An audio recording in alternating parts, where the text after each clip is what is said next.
వాక్య ధ్యానాంశము సంఖ్యాకాండము 23వ అధ్యాయము 19వ వచనం. దేవుడు అబద్ధమాడుటకు ఆయన మానవుడు కాడు, పశ్చాత్తాపడుటకు ఆయన నరపుత్రుడు కాడు. చూడండి, దేవుడు అబద్ధమాడుటకు ఆయన మానవుడు కాడు, పశ్చాత్తాపడుటకు ఆయన నరపుత్రుడు కాడు. ఈ మాటలు జాగ్రత్తగా గుర్తుంచుకోవాలి మీరు. దేవుడు అబద్ధం ఆడడానికి నరుడు కాడు, పశ్చాత్తాపడ్డానికి ఆయన నరపుత్రుడు కాడు. ఈ మాటను ఎవరు మాట్లాడుతున్నారంటే ప్రవక్త అయినటువంటి, దేవుని చేత ప్రవక్తగా అభిషేకింపబడినటువంటి బిలాము దేవుని యొక్క మాట ఎరిగి దేవుని యొక్క మాటను మాట్లాడుతున్నాడు. అబద్ధం ఆడడానికి నరుడు కాదు, పశ్చాత్తాపడ్డానికి ఆయన మానవుడు కాడు. మరి యొక్క ప్రవక్త అయినటువంటి సమూయేలు, మొదటి సమూయేలు గ్రంథము 15వ అధ్యాయము 29వ వచనం. మరియు ఇశ్రాయేలీయులకు ఆధారమైన వాడు నరుడు కాడు, ఆయన అబద్ధమాడు, పశ్చాత్తాపపడు. ఇక్కడ కూడా సమూయేలు ప్రవక్త. సమూయేలును దేవుడు ప్రవక్తగా అభిషేకించుకున్నారు. ఆయన అభిషేకాన్ని సమూయేలుకి దేవుడిచ్చారు. సమూయేలు మాటలలో సున్నైనను పొల్లైనను తప్పిపోలేదు అని సమూయేలు ప్రవక్త ద్వారా వ్రాయబడి ఉంది. ఇక్కడ కూడా సమూయేలు ప్రవక్త ఏమని మాట్లాడుతున్నారంటే దేవుని మాటనే ఇక్కడ ప్రబోధిస్తున్నారు. ఏమనంటే ఇశ్రాయేలీలకు ఆధారమైన వాడు నరుడు కాడు, ఆయన అబద్ధమాడడు, పశ్చాత్తాపపడడు. అర్థమైందా మీకు? దేవుడు అబద్ధమాడడు, పశ్చాత్తాపడడు. ఎందుకంటే ఆయన నరుడు కాదు, ఎందుకంటే ఆయన దేవుడు కాబట్టి పశ్చాత్తాపడడు, అబద్ధం ఆడడు అని రాయబడింది కదా. యోనా గ్రంథము 2వ వచనం. యెహోవా, నేను నా దేశమందుండగా ఇట్లు జరుగునని నేను అనుకుంటుని కదా, అందువలననే నీవు కటాక్షమును జాలియును బహుశాంతం అత్యంత కృపాగల దేవుడై ఉండి పశ్చాత్తాపడి కీడు చేయక మానుదు అని నేను తెలుసుకుని దానికి ముందుగానే తర్షీషుకు పారిపోతుని. ఇక్కడ యోనా అనబడేటువంటి ప్రవక్త నువ్వు పశ్చాత్తాపడ్డావు అని ఇక్కడ మాట్లాడుతున్నాడు. ఇక్కడ చూడండి, దేవుడు పశ్చాత్తాపపడడు ఎందుకంటే ఆయన నరుడు కాదు అని దేవుని చేత అభిషేకింపబడినటువంటి ప్రవక్త అనబడేటువంటి బిలాము దేవుని మాటనే సంబోధిస్తున్నాడు. రెండవదిగా, దేవుడు నరుడు కాదు, ఆయన పశ్చాత్తాపపడడు అనే మాటను దేవుని ఆత్మచేత నింపబడిన ప్రవక్తగా దేవుడి చేత ఏర్పాటు చేయబడినటువంటి సమూయేలు ఆయన మాటనే సంబోధిస్తున్నాడు, ప్రకటిస్తున్నాడు. కానీ ఇక్కడ కూడా యోనా దేవుని ఆత్మచేత నింపబడిన వాడే, దేవుని చేత ప్రవక్తగా నియమింపబడిన వాడే. ఇక్కడ ఇతనంటున్నాడు దేవుడు పశ్చాత్తాపడతాడని నేను అనుకున్నాను, పశ్చాత్తాపడ్డాడు అన్నారు. ఈ ముగ్గురు సేవకుల్ని కూడా ఈ రోజుల్లో కూడా సేవకులు దేవుని మాటే. ఒక సేవకుడు దేవుడు పశ్చాత్తాపడడు, ఆయన సేవకుడి ప్రవక్తే. మరొక సేవకుడు ప్రవక్త దేవుడు పశ్చాత్తాపడ్డాయా, ఆయన నరుడు కాదు, దేవుడు పశ్చాత్తాపడ్డు అంతే, దేవుని వాక్యంలో ఉంది అని అంటే, ఇక్కడ యోనా దేవుడు పడతాడని నాకు తెలుసు, అందుకే నేను తర్షీషుకు పారిపోయాను, పడ్డాడు. యోనా గ్రంథంలో దేవుడు పశ్చాత్తాపడ్డాడా లేదంటే పశ్చాత్తాపడ్డాడు. ఆయన ఏం మాటలు మాట్లాడుతున్నాడు, సాక్షాత్తు దేవుడు ఏం మాట్లాడుతున్నాడు అంటే సమూయేలు గ్రంథము, మొదటి సమూయేలు గ్రంథము 15వ అధ్యాయము 11వ వచనం. సౌలు నన్ను అనుసరింపక వెనకదీసి నా ఆజ్ఞలను గైకొనకపోయెను గనుక అతని రాజుగా నిర్ణయించినందుకు నేను పశ్చాత్తాపడుచున్నాను. ఇప్పుడు చూడండి, మీకు రిఫరెన్స్ చూపించాను. ఇప్పుడు చూడండి, ఈ రోజుల్లో ఈ సేవకులే దేవుడి గురించి మాట్లాడుతుంటే ఏం జరుగుతుందో తెలుసా? ఒక సేవకుళ్ళ ఆత్మ లేదంటారు. నేనే కరెక్ట్ అని యోనా అంటాడు, నేనే కరెక్ట్ అని సమూయేలు అంటాడు, నేనే కరెక్ట్ అని బిలాము అంటాడు. ఇది దేవుని మాట అని బిలాముకు సంబంధించిన వాక్యాలు బిలాము చూపిస్తాడు. ఇది దేవుని మాట అని సమూయేలుకి సంబంధించిన వాక్యాలు సమూయేలు చూపిస్తాడు. ఇది దేవుని మాట అని యోనాకు సంబంధించిన వాక్యాలు యోనా చూపిస్తాడు. కానీ ముగ్గురిని ఎవరు ఏర్పాటు చేసుకున్నారు? 3 సందర్భాలు దేవుడు మాట్లాడినవే, పరిశుద్ధ గ్రంథంలో ఉన్నవే. ఇవే భేదాలు వస్తున్నాయి. ఎవరెవరికి? సందర్భం అనేది చాలా ప్రాముఖ్యము. ఇక్కడ ముగ్గురు కూడా దేవుని చేత ఏర్పాటు చేయబడిన వాళ్ళే కదా. అబ్బాయి యోనా పారిపోయాడండి, ఆ తర్వాత విషయం అది. అబ్బాయి బిలాము భ్రష్టుడైపోయాడండి, ఆ సందర్భం కాదు ఇది. సమూయేలు మాట అంటే మాట. మరి సమూయేలు అదే సందర్భంలో దేవుడు పశ్చాత్తాపడ నరుడు కాదంటే ఆ ముందే సమూయేలా సౌలుని బట్టి నేను పశ్చాత్తాపడుతున్నానని దేవుడు అన్నాడు. సందర్భము చాలా ప్రాముఖ్యము. ఈ సందర్భము తెలియకే ఒకరి మీద ఒకరు పడడాలు, దేవుడు సేవను వదిలేసి దేవుని రాజ్యాన్ని కట్టే పరిస్థితులు మానేసి దేవుడి చేత ఏర్పాటు చేయబడిన వాళ్ళే మాది కరెక్ట్ అంటే మాది కరెక్ట్, రా చూసుకుందాం, వస్తావా, కూర్చుంటావా, డిబేట్ మాట్లాడతావా, ఎవరిని గెలిపించుకుందామని. ఇక్కడ ముగ్గురు సేవకులు దేవుని మాట కదా ప్రకటిస్తా. ముగ్గురు సేవకులు కూడా దేవుడు మాట్లాడినట్టే. కానీ దేవుడినే పశ్చాత్తాపడుతున్నానంటాడే. ఒక సందర్భంలో ఆయన పశ్చాత్తాపడ్డానికి నరుడు కాదు, నిజమే. కానీ ఎలాంటి సందర్భాలు ఆయన పశ్చాత్తాపడవలసి వచ్చింది? ఇలాంటి భేదాలు పెట్టుకుంటే మనము దేవుని బిడ్డలుగా ముందుకు సాగడం అనేది అసంభవం. ఈ భేదాలు మీరు వింటే ఏ సేవకుడు కరెక్టో ఏ సేవకుడు కరెక్ట్ కాదని తల బాదుకోవడం మాత్రం నిజం. ఇంతకీ ఏ సేవకుడిని వెంబడించాలి? సందర్భము చాలా ప్రాముఖ్యం. చాలా జాగ్రత్తగా వినండి. మనం ఇంతవరకు దేవుడు మనల్ని ఇలాగే నడిపిస్తున్నాడు. హోరేబో కొండ మీద దేవుడు ఆభరణాలు తీసేయమన్నాడు, ఇదే పట్టుకున్నారు. ఇంకేంటి? పౌలయ్య గారు అన్నారు తిమోతికి రాస్తూ, సంఘంలో అసలు మౌనంగా ఉండాలంట, స్త్రీలు మాట్లాడడానికి కానీ ఉపదేశించడానికి కానీ లేదంట. మరి ప్రిస్కిల్లా ఎందుకు ఉపదేశించగలిగేటువంటి దానిగా పౌలయ్య గారు అలాగ తీర్చిదిద్దాడు ప్రిస్కిల్లాని. అదే పౌలయ్య గారు ప్రిస్కిల్లాని, అదే పౌలయ్య గారు తిమోతితో రాస్తే ఇలా మాట్లాడు. మరి తీతుతో స్త్రీలు మంచి ఉపదేశం చెయ్యాలని ఎందుకన్నాడు? అదే ప్రిస్కిల్లాని ఉపదేశం చేసేదానిగా ఎందుకు తీర్చిదిద్దాడు పౌలు? సందర్భాన్ని చాలా జాగ్రత్తగా అధ్యయనం చేయడానికి ఎవరు ఎలా ఉంటే మనకు అనవసరం. కానీ దేవాది దేవుడు మనల్ని ప్రేమించి మనకి విశదపరుస్తున్నాడు. హల్లెలూయా. తేటగా సుస్పష్టంగా కాదు అని అనడానికి ఆస్కారం లేకుండా ఈ రోజును కూడా మనం ధ్యానం చేద్దాం. దేవుడు ఏంటి, దేవుని స్వభావం ఏంటి, దేవుని ప్రవక్తలు ఏ సందర్భంలో అన్నారు. పశ్చాత్తాపడడానికి ఆయన నరుడు కాదు, నిజమే. అలాంటప్పుడు ఆయన ఎందుకు పశ్చాత్తాపడవలసి వచ్చింది?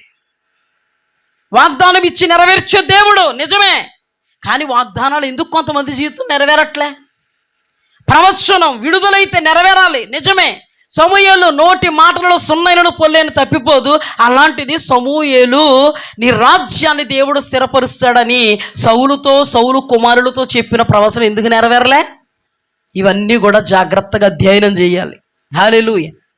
నేనేదో చెప్పేయాలి, నేనేదో గణపరచబడాలి, నేనేదో చూపించుకోవాలి. అందరూ దురాత్మల చేత ఉంటే నేను ఒక్కడనే పరిశుద్ధాత్మ చేత ఉన్నాను, లేదా నేను ఒక్కరితోనే పరిశుద్ధాత్మ చేత ఉన్నానని చూపించుకోవాలనుకున్నావో, నేను నిలుచున్నానని తలంచువాడు తప్పకుండా పడిపోతాడు. పడగొట్టడానికి కాచు కూర్చుంటాడు సైతానిగాడు. నీ దగ్గర ఏం చూస్తాడో తెలుసా? నువ్వు ఎలా ఉన్నావు అని చూస్తాడు. జాగ్రత్త సుమ, జాగ్రత్తగా అధ్యయనం చేద్దాం. ప్రభువు మనల్ని ఈ ధ్యానములోనికి నడిపించునుగాక, ఈ అధ్యయనంలోనికి నడిపించునుగాక. ఏ విధమైనటువంటి కన్ఫ్యూజన్ లేకుండా దేవాది దేవుడు మనతో మాట్లాడునుగాక. వినగలిగే చెవిని, గ్రహించగలిగేటువంటి మనస్సును దేవుడు మనకు అనుగ్రహించునుగాక. ఆమేన్. మహాపరిశుద్ధుడా, గొప్ప దేవ, ఘనమైన తండ్రి, మీరు మా తండ్రి, మేము మీ బిడ్డలం, మీ వారం, మీరు మేపు ప్రజలం. ఈ చిన్న మందను ప్రభువా మీరు కనికరించారు. ఈ చిన్న మందలో మీరు దిగొచ్చారు అయ్యా. దైవజనులుగా ప్రభు అల్పులమైనటువంటి మమ్ముని ఏర్పాటు చేసుకుని, అదేనా పామరులే, చదువు సంగీతం లేని వాళ్ళే, వాళ్ళందరినీ నీ ఆత్మచేత నింపుకొని నీ రాజ్య విస్తరణ కోసం నిలబెట్టుకున్నావు. కృపగల దేవ, వారిలో అపోస్తుల్లో 12 మందిలో ఒకడు పోయాడు, వాడు నీకు అనుకూలంగా లేడు. అనుకూలంగా ఉన్నవాళ్ళు నీ రాజ్యాన్ని కట్టగలిగారు, అననుకూలంగా ఉన్నవాడు నాశనమైపోయాడు, హెచ్చరికగా మిగిలిపోయాడు. ఇది నాన్న ప్రభువా, ఈ చిన్న మందను కాయడానికి మమ్మును మీరు అంగీకరించి మీరు ఏర్పాటు చేసుకున్నారు. మేము నాశనమైపోయి నిన్ను విడిచిపోయినటువంటి ఇస్కరియోతు యోధాలా కాక నిన్ను వెంబడించి నీ రాజ్యాన్ని కట్టినటువంటి మిగతా అపోస్తలుల వలె మీ ఆత్మచేత నింపబడడానికి సహాయం చేయండి. కూర్చున్న, నిలుచున్న, పండుకొని ఉన్న, మేలుకొని ఉన్న మీ మాట మా హృదయంలో భద్రపరచబడాలి. మీ మాట మాత్రమే మేము ప్రకటించాలి. అది ఏ ఉపమాన అలంకారముగా అయినా మీరు మాకు ఏదైతే ప్రభు బయలుపరుస్తారో దాన్నే మేము విశదపరచగలగాలి. మా మాట ఎవరికి ప్రయోజనం కాదని మేము ఎరుగుదాం.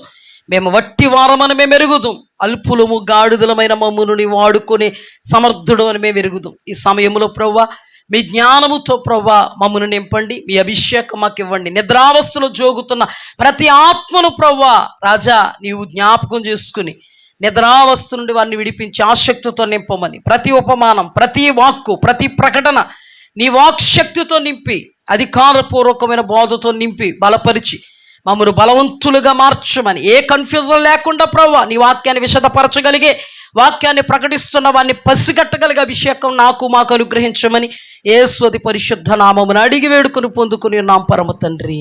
ఆమేన్, ఆమేన్, హల్లెలూయా. ఇప్పుడు చూడండి అమ్మా, సమూయేలు ప్రవక్తే, బిలాము ప్రవక్తే, యోనా ప్రవక్తే. ఇద్దరు ప్రవక్తలు అంటారు దేవుడు పశ్చాత్తాపడ్డానికి అన్న అరుడు కాదు, ఆయన దేవుడు అంటారు. కానీ ఒక ప్రవక్త అంటాడు ఆయన పశ్చాత్తాపడతాడు. పశ్చాత్తాపడే దేవుడని నాకు తెలుసు కాబట్టి నేను తర్షీష్కి పారిపోయాను. దేవుడు అంటాడు నేను పశ్చాత్తాపడ్డాను అంటారు. అయితే దేవుడు ఈ ముగ్గురు ప్రవక్తలు కూడా దేవుని ప్రవక్తలే. అయితే దేవుడు యోనాకి ఓటేసాడా? సమూయేలుకు ఓటేయలేదా? అలాగైతే సమూయేలులో ఏ సున్నైనా పొల్లైనా తప్పిపోదా ఆయన మాటల్లో అన్నారు. సమూయేలు సవాలుగా బ్రతికాడు. సమూయేలు సవాలుగా మాట్లాడుతున్నాడు ఇశ్రాయేలీలతో. నేను ఎలా ఉన్నానో మీ ఎదుట మీరే సాక్షులో. నా మీద ఏ నెపము మోపడానికి నేను ఆస్కారంగా లేను. మీతో నిందింపబడేటువంటి అవకాశం నేను ఇవ్వలే. నా జీవితంలో నేను రోషంగా దేవుడి నిమిత్తం బ్రతిక. మీ కొరకు మీ విషయంలో నేను ఏది ఆశించలేదు. దేవుడు నన్ను ఎలా నిలబెట్టాడో నీ ఎదుట అలా నిలబడ్డా, మిమ్మల్ని ఎలా నిలబడాలో అలా నిలబడ్డానో, ఎలా నడిపించాలో మిమ్మల్ని అలా నడిపించాను. ఏ విషయంలో కూడా నిందించబడడానికి కానీ అవమానపరచబడ్డానికి కానీ నేను ఏమివ్వలేదు అమ్మా, ఏమివ్వలేదు, అవకాశం ఇవ్వలేదు. చూడండి ఇక్కడ చాలా గొప్ప గొప్ప అనుభవాలు కలిగిన వాళ్ళు దేవుడి చేత ఏర్పాటు చేయబడ్డారు, ఎన్నుకోబడ్డారు, కోరుకోబడ్డారు, ప్రత్యేకింపబడ్డారు, ప్రతిష్ఠింపబడ్డారు. వీళ్ళందరూ ఎవరి మాట మాట్లాడుతున్నారు? దేవుని వాక్యాన్నే మాట్లాడుతున్నారు. దేవుడు మాట్లాడిన దానినే నొక్కి వక్కాణించి మాట్లాడుతున్నారు. సమూయేలు తప్ప యోనా కరెక్టా? కాదు కాదు. బిలాము మాట్లాడేది తప్ప? కాదు కాదు. బిలాము మాట్లాడింది కరెక్టే, యోనా మాట్లాడింది కరెక్టే, సమూయేలు మాట్లాడింది కరెక్టే. ఈ రోజుల్లో ఇలాంటి వాళ్ళు ఏమంటారంటే అబద్ధికులు, అబద్ధ ప్రవక్తలు, అబద్ధ సేవకులు. సమూయేలు అనుభవంలో ఉన్న వాళ్ళు యోనాను తప్పుపడతారు. యోనా అనుభవంలో ఉన్న వాళ్ళు పశ్చాత్తాపడతాడు దేవుడు, నీదే తప్పని సమూయేలు అంటారు. అయ్యయ్యో, అందరదే కరెక్టే. బిలాము మాట్లాడింది వాస్తవమే, సమూయేలు మాట్లాడింది వాస్తవమే, యోనా మాట్లాడింది వాస్తవమే, దేవుడు మాట్లాడుతున్నది వాస్తవమే. పరిశుద్ధ గ్రంథములో వ్రాయించబడిన ప్రతి మాట వాస్తవమే. అవాస్తవం అనేది ఇక్కడ ఏది కూడా లేదు. మనం జాగ్రత్తగా గమనించుకుంటే సందర్భం చాలా ప్రాముఖ్యం. ఏం ప్రాముఖ్యం? మీకు అర్థం కావడానికి ఒక ఉపమానం చెప్తాను. ఎందుకంటే కొంత నిద్రావస్థలు చదువుతున్నారు కాబట్టి ఉపమానం చెప్తే నిద్ర మిమ్మల్ని వీడిపోద్ది కాబట్టి ఒక ఉపమానం చెప్తాను. చాలా కోటీశ్వరుడు ఉన్నాడండి. కోటీశ్వరుడు అతనికి ఈ ప్రపంచంలో తిరుగులేనటువంటి కోటీశ్వరుడు అతను. అందమైనటువంటి కుమారుడు ఉన్నాడు. ఆ కోటీశ్వరుడు కుమారుడి మీద చాలా ఆశలు పెట్టుకున్నాడు. తమ చేతుల్లో ఉన్నంత మట్టుకు ఆ కుమారుణ్ణి చాలా అద్భుతంగా పోషించుకున్నాడు, పెంచుకున్నాడు, సంరక్షించుకున్నాడు, అతీతంగా చూసుకున్నాడు. వివాహ వయసు వచ్చేటప్పటికి ఇప్పుడు తల్లిదండ్రుల కంటే ఒక తోడు ఆ బిడ్డకు కావాలి. తల్లిదండ్రులు తోడు కావాలని తల్లిదండ్రుల కోసమే ఆ బిడ్డను ఉంచేసుకుంటే అది ఏమవుతుంది? స్వార్థం అవుతుంది. నా కొడుకు నా సొంతం, నిజమే, ఎంతవరకు? వివాహం అయ్యేంత వరకు. అప్పుడు ఈ కోటీశ్వరుడు అనుకున్నాడు, నా కుమారుడు కళ్ళలో పెట్టుకు చూసుకున్నాను నేను కానీ నా భార్య కానీ కళ్ళలో పెట్టుకు చూసుకున్న వాడిని. ఇప్పుడు అతని యొక్క భవిష్యత్తు ఎవరి చేతుల్లో ఉంది? తన భార్య చేతుల్లో ఉంది. నేను నా కుమారుణ్ణి కళ్ళల్లో పెట్టుకుని చూసుకున్నట్టుగా, గుండెల్లో పెట్టుకుని చూసినట్టుగా, ఏమాత్రం తక్కువ కాకుండా మరి ఎక్కువే చూసుకునేటువంటి ఒక అందమైనటువంటి సుగుణాలు కలిగినటువంటి రాశిని నేను ఇతనికి వివాహం చెయ్యాలి అనుకున్నాడు. ప్రపంచానికి కోటీశ్వరుడు కదా, ప్రపంచం అంతా కూడా జల్లుడు పడుతున్నారు. ప్రపంచం అంతా అందమైనటువంటి వాళ్ళు, అందంగా ఉన్నవాళ్ళు, మంచి సౌందర్యం కలిగిన వాళ్ళు అందరినీ తీసుకురమ్మన్నారు. తీసుకురమ్మన్నప్పుడు అందరూ కూడా ఎవరైతే సామర్థ్యం కలిగి ఉన్నారో, ఎవరైతే వీళ్ళు చెప్పినటువంటి క్వాలిటీస్ ఉన్నాయో వాళ్ళందరూ కూడా ఒక్కరు కాదు కదా రావడం, చాలామంది వచ్చారు. వచ్చేటప్పటికి తండ్రి కుమారుడు సింహాసనం మీద కూర్చునుండి కుమారుడితో చెప్తున్నాడు, తండ్రి బాబు, వీళ్ళందరిలో నువ్వు ఒక్కరిని కోరుకో, నువ్వు ఎవరిని కోరుకుంటావో వాళ్ళని మరుక్షణం మారు మాట్లాడకుండా నీకు ఇచ్చి పెళ్లి చేస్తాను అన్నాడు. ఏమేమి పెట్టాడంటే ఆఫర్స్, నా కుమారుని వివాహం చేసుకున్న ఆమె నా కుమారుని యొక్క జీవిత భాగస్వామి, నా కుమారుడికి ఎంత ఐశ్వర్యం ఉందో, నా కుమారుడికి ఎంత ఉన్నతమైన ఔన్నత్యం కలిగిన పరిస్థితి ఉందో దానికి సరి సమానమైనటువంటి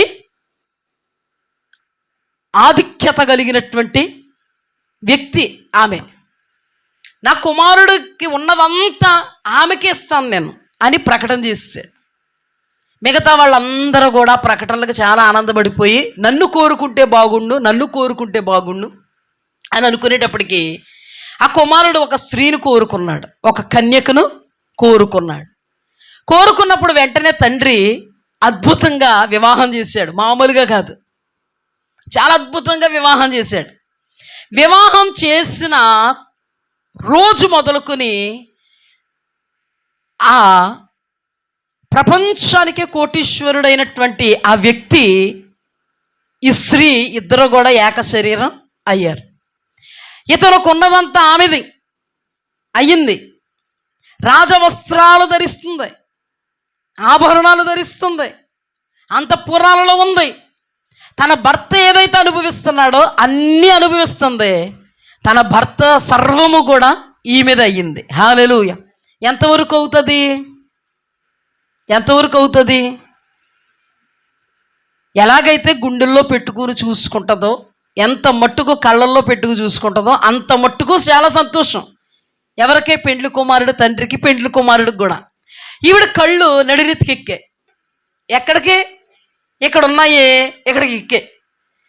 ప్రేమించట్లేదు, విధేయత చూపట్లేదు.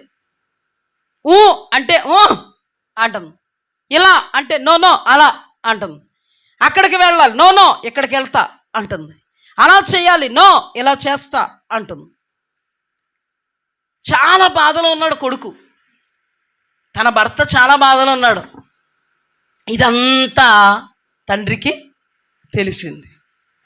వెంటనే తండ్రి కొడుకులు ఏం చేశారంటే, బాబు నేను అనుకున్నది ఒకటి, జరిగింది మరొకటి. ఇప్పుడు ఏమీ ఇబ్బంది లేదు, ఆమెను త్రోసేస్తాను, నీకు అనుకూలమైన దానితో వివాహం చేస్తాను అన్నాడు. త్రోసేసిన తర్వాత ఆమెకి అంతఃపురం ఉంటుందా? ఈ రాజకుమారుడు అంత వైభోగంగా ఉన్నటువంటి ఈ అద్భుతమైనటువంటి వ్యక్తికి ఉన్నదంతా ఈమె అనుభవించగలుగుద్దా? అనుభవించలేదు. అంతఃపురం ఉండదు, బంగారం ఉండదు, వజ్రాలు ఉండవు, వైఢూర్యాలు ఉండవు, చెలికత్తులు ఉండవు, అద్భుతమైన కారులు ఉండవు, బంగారాలు ఉండవు. ఇంకా అతనికి వచ్చినదంతా కూడా పోయి ఫుట్పాత్ మీదకి వెళ్ళిపోద్ది ఈమె. అవునా కాదా? ఇప్పుడు నాకు ఇవ్వి అంటే ఇస్తాడా? రమ్మంటే వస్తుందా? వీళ్ళిద్దరూ కూడా వివాహ బంధములో ఉండగలిగారా? అన్ని బంధనలో ఉండగలిగారా? ఆ నిబంధనలో, ఆ బంధములో, ఆ చేసుకున్న ప్రమాణాల్లో ఉంటే మాత్రమే ఆ స్త్రీకి వాగ్దానం చేసినటువంటివన్నీ కూడా దక్కుతాయి. లేకపోతే కళ్ళు నడినెత్తుకొచ్చి ఏ నిబంధన చేసుకున్నారా ఆ నిబంధన మీరితే ఇస్తారంటారా? సబబు అంటారా? మీకు సబబు కాదు కదా. అదొక్కటి పక్కన పెట్టండి. రెండవది చెప్తాను, జాగ్రత్త. ఒక అబ్బాయి అమ్మాయి పెళ్ళిళ్ళ గురించి చెప్పుకుందాంలే, అవునా? ఇప్పుడు అబ్బాయికి అమ్మాయిని చూస్తున్నారు, అమ్మాయికి అబ్బాయిని చూస్తున్నారు. ఒక అమ్మాయి చాలా ఐశ్వర్యవంతురాలు, శ్రీమంతురాలు, కోటీశ్వరాలు, భోగభాగ్యాలు కలిగిన అమ్మాయి. తన తండ్రి అనుకుంటున్నాడు, నా కుమార్తెకి ఏముండక్కర్లే, మంచి మనసు ఉంటే చాలు. ఆ మంచి మనసు ఉన్న వ్యక్తికి నా కూతుర్ని ఇచ్చేస్తాను, నా కూతురు ఉన్నవన్నీ అతను సొంతం అయిపోతాయి అని అనుకున్నాడు. అనుకున్న తర్వాత ఒక మంచి అబ్బాయిని చూసుకున్నారు. చూసుకున్న తర్వాత వాళ్ళు ఆ అబ్బాయితో చెప్పాడు, నా కుమార్తెను చేసుకుంటే బాబు, గుండెల్లో పెట్టుకుని చూసుకుంటే నాయన, ఈ ఆస్తి, అంతస్తు, ఐశ్వర్యం మొత్తం అంతా నీకు స్పాట్లో రాసిచ్చేస్తాను నాయన అన్నాడు. ఈ లోపు అమ్మాయి చచ్చిపోయింది పెళ్ళి అవ్వకుండా. ఏమైపోయింది? బాధపడకండి, నిజంగా కాదు, అర్థం అవడం కోసం. చచ్చిపోయిన తర్వాత ఈ పెళ్లి కొడుకు సమాధి కార్యక్రమాలు అన్నీ అయిపోయిన తర్వాత మాంగారి దగ్గరికి వచ్చి, మావయ్య గారు రాసిచ్చేస్తారా అన్నాడు అనుకో. మీకు ఎలా ఉంది? అంత పెద్ద జ్ఞానం ఏమీ లేని మనకే, వాళ్ళు మాట్లాడుకున్నప్పుడు లేని మనకి ఎలా ఉంది? వాళ్ళు రాసుకుంటున్నప్పుడు లేని మనకి ఎలా ఉంది? కూతురు లేనప్పుడు ఎలాగిస్తాడు? అబ్బాయి అలా కాదండి, మీరు మాట అంటే మాట అండి, మీరు మాట తప్పని వారు, మీరు యథార్థవంతులు, ప్రాణం పోయినా కూడా మీరు మాట తప్పని వారు, మాకు తెలుసు, అందరికీ తెలుసు, రాసిచ్చేయండి మామా అన్నాడు అనుకో. నోరు మూసుకుని వెళ్ళిపో, గట్టిగా మాట్లాడుతుంది వెళ్ళిపో. ఎప్పుడు రాసిస్తానన్నాను నీకు? సందర్భం ఉంది కదా, సందర్భం ఉంది కదా. సందర్భం లేకుండా రాసేయి అన్నావనుకో ఎలా ఉంటుంది? పెద్ద మనుషులు తీసుకుపోతే పెద్ద మనుషులు నిన్నే తిడతారు, పోలీస్ స్టేషన్కి అప్ చేస్తే పోలీసు వాళ్ళు నిన్నేసేస్తారు ముందు లోపల. అంటే వాళ్ళకి అర్థమైపోద్ది. అమ్మాయి పెళ్లి చేసుకున్న తర్వాత అమ్మాయిని బాగా చూసుకుని పెళ్లి చేసుకున్నా, నీకేమిస్తాడో మావయ్య గారు? ఆస్తి అంత ఇప్పుడు పిల్లే చనిపోయింది కదా, ఇప్పుడు నీకు రాసిచ్చేస్తాడా? సందర్భం ఉంది కదా. మరి మాట అంటే మాట, నువ్వంటే అవును, నేను మాట అంటే మాటే, యథార్థవంతుణ్ణే, కానీ సందర్భం ఎప్పుడు యథార్థవంతుణ్ణి, ఎప్పుడు మాట అంటే మాట. నా కుమార్తె నువ్వు పెళ్లి చేసుకుని పువ్వుల్లో పెట్టుకు చూసుకుంటే మాత్రం మరి అందుకు ఇతను మాట తప్పిన వాడు అవుతాడా? చెప్పండి, డౌట్గా ఉందా? అబద్ధం ఆడినోడు అవుతాడా? మనకు అర్థమైపోయింది కదా.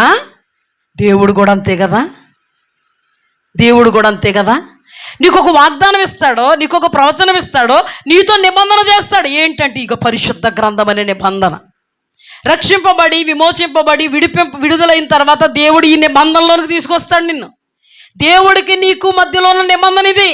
ప్రతికూల పరిస్థితులు వచ్చినా ఏమొచ్చినా కూడా ఈ నిబంధనను మేరకూడదు. ఆజ్ఞ, కట్టడ, న్యాయ విధి, నిబంధన అనబడి నిబంధనానుసారంగా నువ్వు బ్రతికితే దేవుడు అన్నీ నీవి. హల్లెలూయా. చివరికి ఆయన రాజ్యం అనబడే పరలోక రాజ్యం నీది. హల్లెలూయా. లేకపోతే వాగ్దానాలు చచ్చిపోతాయి, ప్రవచనాలు చచ్చిపోతాయి, ఆయన ఇస్తానన్న ఆశీర్వాదాలు చచ్చిపోతాయి, దీవెనలు చచ్చిపోతాయి. ఆయన మాట వినకపోతే చచ్చిపోతాయి, ఆయనకు లోబడకపోతే చచ్చిపోతాయి, ఆయనకు అనుకూలంగా ఉండకపోతే చచ్చిపోతాయి.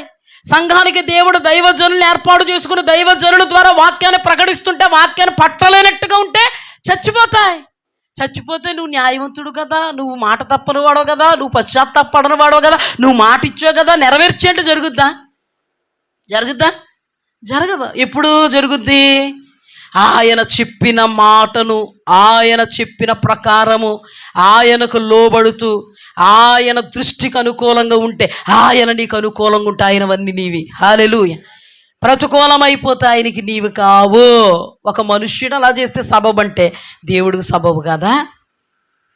రాణి అయినటువంటి వస్తీ 127 సంస్థానాలకు అధిపతి అయినటువంటి రాజు గారికి అవిధేయత చూపించింది. కాబట్టి రాజు రాణి అయినటువంటి వస్తీని స్థానముల నుండి తొలగించి అనుకూలమైన ఎస్తేరుకు స్థానం ఇచ్చాడు. హల్లెలూయా. ఈ రోజున కూడా దేవుడు నిన్ను ఒక ఆలోచనతో, ఒక ఉద్దేశ్యముతో, ఒక తలంపుతో, ఒక ఊహతో దేవుడు నీ ఎడల ప్రణాళికలు వేసుకుని, దేవుడు నీ ఎడల ఆశ పెట్టుకొని, ఆకాంక్ష పెట్టుకొని, ఈమెను నేను దీవిస్తాను, ఆశీర్వదిస్తాను, ఎందుకంటే ఈమె నాకు విధేయురాలు, ఇతడు నాకు విధేయుడు, ఇతడు నా నిబంధనలు నిలబడతాడు, నేను ఇతనికి సొంతమైపోతాను, నేను ఇవ్వాలనుకున్నవని ఇతనికి ఇస్తానన్నప్పుడు నీవు ఆయనకి విరోధం అయిపోతే దేవుడు చేయడం సబబా? బాగా అర్థమైపోయిందే? కాదు అంటున్నారు. వెరీ గుడ్, అర్థం చేసుకోండి. ఆ అమ్మాయి చచ్చిపోతే ఆయన గారికి రాసి ఇచ్చేస్తారా? నీ వాగ్దానాలు చచ్చిపోయినట్టే, నీ ప్రవచనాలు చచ్చిపోయినట్టే, దేవుడు నీకు చేస్తానని చెప్పినవన్నీ చచ్చిపోయినట్టే. ఎలా? విధేయత చూపకపోతే, దేవుడు నిన్ను అంగీకరించేలాగా నువ్వు ప్రవర్తించకపోతే, వాక్యానుకూలముగా నీ మాట లేకపోతే, నీ తీరు లేకపోతే, నీ ప్రవర్తన లేకపోతే, నీవు దేవునికి అనుకూలంగా ఉండకపోతే, ప్రతికూల పరిస్థితులు వచ్చినా త్యాగపూర్వకంగా దేవుడు నిమిత్తం అనుకూలపరుచుకోకపోతే నీ వాగ్దానం, నీ ప్రవచనం ఏది నెరవేరదు. హల్లెలూయా. అర్థమైందా? జాగ్రత్తగా ధ్యానం చేద్దాం. ఇప్పుడు వాక్యంలోకి వచ్చి జాగ్రత్తగా ధ్యానం చేస్తే సమూయేలు అంటాడు, దేవుడు మాట తప్పడు, దేవుడు పశ్చాత్తాపడడానికి నరుడు కాడు అన్నాడు. దేవుడు అంటాడు సమూయేలుతో, సమూయేలా, నేను చెప్పిన మాట మాట్లాడుతున్న నిజమే, నేను పశ్చాత్తాపడడానికి నరుణ్ణి కాదు నిజమే, కానీ పశ్చాత్తాప పడవలసి వచ్చిందయ్యా సౌలు విషయంలో. నేను సౌలును రాజుగా నియమించినందుకు నేను పశ్చాత్తాపడ్డాను. హల్లెలూయా. ఇప్పుడు సమూయేలు తప్పుడోడా? ఇప్పుడు సమూయేలు అబద్ధకుడా? సమూయేలు అబద్ధ ప్రవక్త? దేవుణ్ణి నమ్ముకున్నవాడు, ఉదయం లేస్తే రాత్రి పండుకునేంత వరకు దేవుడి వైపు చూస్తున్నవాడు, దేవుడిని నమ్ముకున్నవాడు, దేవుడు దిక్కనుకున్నవాడు, దేవుడే శరణ్యం అనుకున్నవాడు, దేవుడు పాదాల మీద పడి ఏడుస్తున్నవాడు ఈ రోజున చెడ్డోడా, అబద్ధ ప్రవక్త అయ్యాడా? మరి దేవుడు పశ్చాత్తాపడుతున్నాను అంటున్నాడు సమూయేలు, నువ్వు దేవుడు పశ్చాత్తాపమే పడమంటున్నావు, నువ్వు రాంగ్ అంటారండి ఈ రోజుల్లో ప్రజలు, ఈ రోజుల్లో దైవ సేవకులు. అలాగని సమూయేలు తప్పుడా? కాదు, దేవుడు మాటను చెప్పాడు, కానీ దేవుడినే పశ్చాత్తాపడ్డాన్ని ఎందుకు అనవలసి వచ్చింది అనేది ధ్యానం చేసుకుంటే మన బ్రతుకులలో మనం ఉదయించగలుగుతాం. అమావాస్య చంద్రుల్లాగా చీకటి ఆవరించినటువంటి అనుభవాల్లో నుండి పౌర్ణమి చంద్రుడు వలె ప్రకాశించగలిగేటువంటి అనుభవంలోనికి, చంద్రబింబం అంత అందము గలదై, సూర్యుని అంత స్వచ్ఛత గలదై, వ్యూహిత సైన్య సమభేకర రూపిణి అని దేవుడు పోల్చినటువంటి సంఘములోనికి, పరిపూర్ణతలోనికి మనం ఎదగలుగుతాం. హల్లెలూయా. దేవునికి మహిమ కలుగునుగా. అపార్థం చేసుకోండి అని కాదండి దేవుడు రాయిస్తా, ప్రతిదీ అర్థం చేసుకోండి అని చెప్పడానికి ప్రతి అంశాన్ని దేవుడు రాయించాడు. నిజంగా దేవుడు అబద్ధమాడ్డు, నిజంగా దేవుడు పశ్చాత్తాపడడానికి నరుడుగాడు, సంతాపపడడు ఆయన. కానీ సౌలు విషయంలో ఎందుకు పడవలసి వచ్చిందో తెలుసా? సౌలును దేవుడు ఒక ఉద్దేశ్యంతో రాజుగా ఏర్పాటు చేసుకున్నాడు. మనం కొన్ని అధ్యాయాలు వెనక్కి వెళితే ఆ అధ్యాయాల్లో ఇశ్రాయేలీల ప్రజలు అన్నారు, మాకు రాజు కావాలి అన్నప్పుడు దేవాది దేవుడు బాధపడుతూనే, సమూయేలా, నేనే వాళ్ళకి రాజుగా ఉన్నానయ్యా, దేవుణ్ణైనా నేనే, సైన్యములకు అధిపతియగు యెహోవా అనబడినటువంటి నేనే వాళ్ళకి రాజును, వాళ్ళ పక్షముగా నేను యుద్ధాలు జరిగిస్తున్నాను, వాళ్ళ పక్షముగా నేను విజయాలను ఇస్తున్నాను, వాళ్ళ పక్షముగా తిరుగు లేనటువంటి విజయ సంకేతాలను వినిపిస్తున్నానయ్యా నేను. కానీ వాళ్ళు నన్ను కాదనుకొని, నన్ను కాలదని, నన్ను తృణీకరించి మాకు రాజు కావాలనుకుంటున్నారు. నా స్థానములో వాళ్ళు రాజును పెట్టుకోవాలనుకుంటున్నారయ్యా. దేవుడు ఎప్పుడు కూడా రుద్దేవాడు కాదండి. నువ్వు నాకు వద్దు, నాకు పలానాదే కావాలి, ఆ స్థానంలో నేను పలానా దాన్ని పెడతానంటే వద్దని వాళ్ళని గెంటేసి నేనే వచ్చి కూర్చుంటాననే దౌర్భాగ్య స్థితిలో ఆయన నైజం లేదు. అర్థమవుతుందా?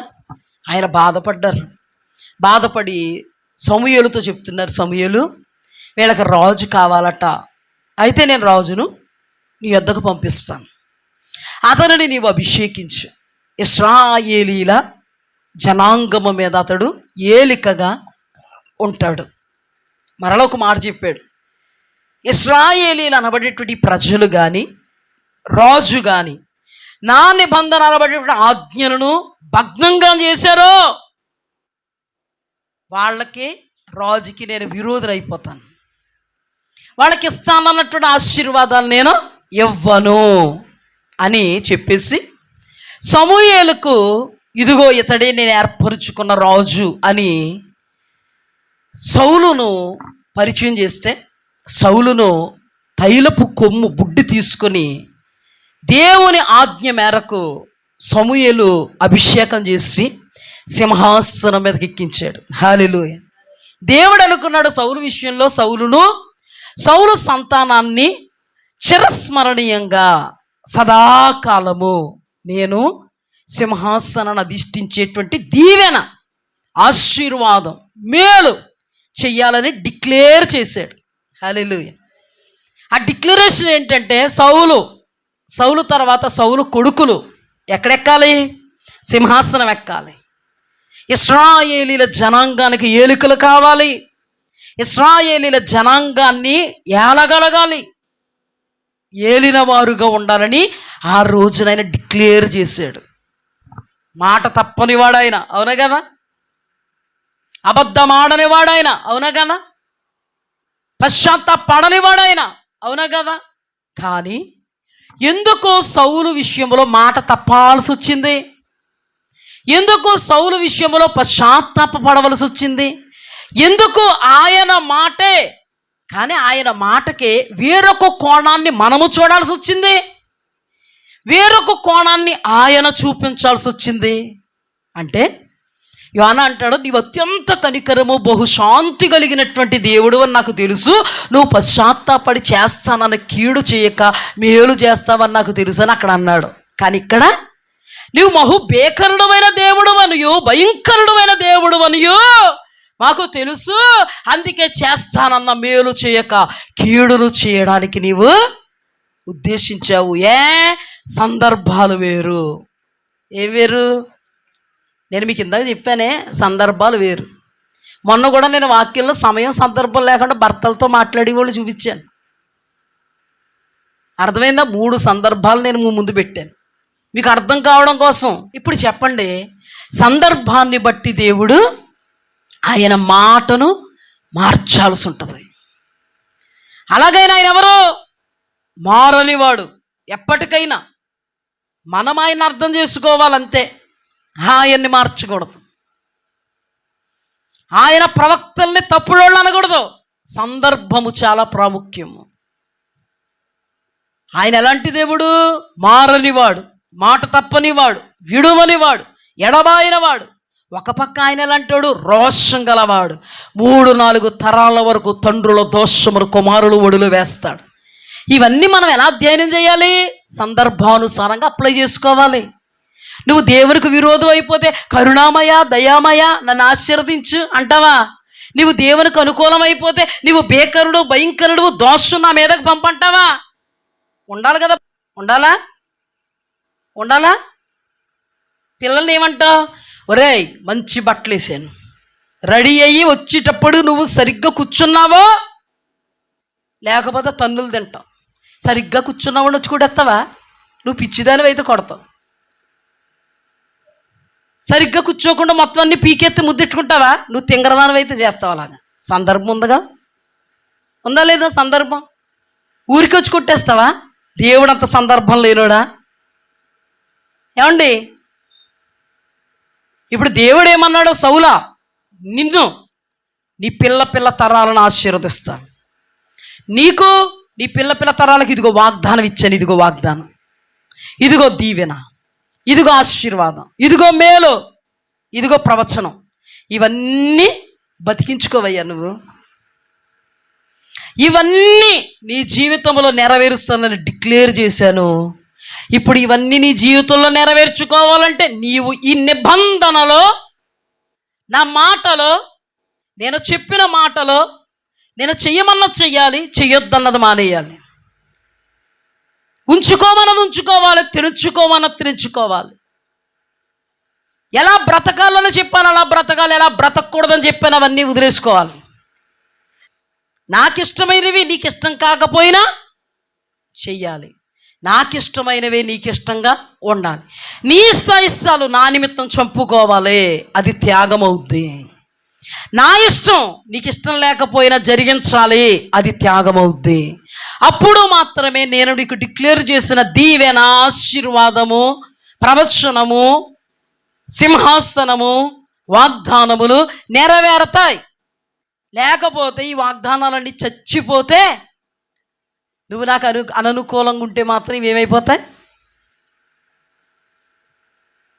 అదృశ్యమైపోతాయి, ఆవిరిలాగా ఎగిరిపోతాయి, గడ్డి పరగ గాలికి ఎగిరిపోయినట్టుగా ఎగిరిపోతాయి. ఇప్పుడు దేవుడు డిక్లేర్ చేసినటువంటి దీవెన, ఆశీర్వాదము లేదా ప్రవచనము అనుభవించాలన్నా, కాలదన్నుకోవాలన్నా ఎవరి చేతుల్లో ఉంది? మన చేతుల్లోనే ఉంది, మన చేతుల్లో ఉంది. దీనికి ఉదాహరణలు కొల్లలు మనం ధ్యానం చేసాం. ఇశ్రాయేలు జీవితంలో కానివ్వండి, సౌలు జీవితంలో ఇప్పుడు ధ్యానం చేసుకుంటున్నట్టుగా చాలా. కానీ ఈ సందర్భంలో కూడా ఒకసారి ధ్యానం చేద్దాం. కానీ సౌలుకు దేవుడికి మధ్య ఏముంది? ఒక నిబంధన ఉంది. ఏంటా నిబంధన? దేవుని వాక్యం. ఈ నిబంధనలో ఉంటే మాత్రం నీకేమిస్తాను? దీవెన, ఆశీర్వాదము, ప్రవచన నెరవేర్పు, సింహాసనం అన్నీ ఉంటాయి. కానీ ఈ సౌలు అనబడినుడు ఈ వాక్యాన్ని తనకు అనుకూలంగా మార్చుకున్నాడు. అర్థమైందా? ఈ నిబంధనలో నిలబడలేకపోయాడు, ఆయన చెప్పిన మాట నెరవేర్చలేకపోయాడు, ఆయన ఆజ్ఞను త్రోసేశాడు, తన ఇష్టాన్ని చేసుకున్నాడు. దేవుని ఇష్టాన్ని పక్కన పెట్టాడు, తన ఇష్టాన్ని చేసుకున్నాడు. మరి దేవుడి ఇష్టాన్ని పక్కన పెడితే దేవుడి ఇస్తానన్నటువంటి ఆశీర్వాదాన్ని, దీవెనడు, ప్రవచనాన్ని, వాగ్దానాన్ని ఆయన పక్కన పెట్టడా? పెట్టడా? త్వరగా చెప్పేద్దామే. పెడతాడు. అందుకే సౌలు జీవితంలో ఏమని రాయబడిందంటే, దేవుడు సాక్షాత్తు మాట్లాడుతున్నాడు, నేను సౌలును రాజుగా నియమించినందుకు పశ్చాత్తాపడుతున్నాను. నేను మాట తప్పని వాడను, కానీ సౌలు విషయంలో మాట తప్పుతా. నేను వాగ్దానం ఇచ్చి నెరవేర్చే దేవుణ్ణి, కానీ సౌలు విషయంలో వాగ్దానాన్ని నెరవేర్చను. నేను ప్రవచనం ఇచ్చానంటే ఆ ప్రవచనం నెరవేర్చగల సామర్థ్యం నా దగ్గర ఉంది. కానీ సౌలు నేను నెరవేర్చడానికి నాకు అనుకూలంగా లేడు కాబట్టి ఆ ప్రవచనం నెరవేరదు.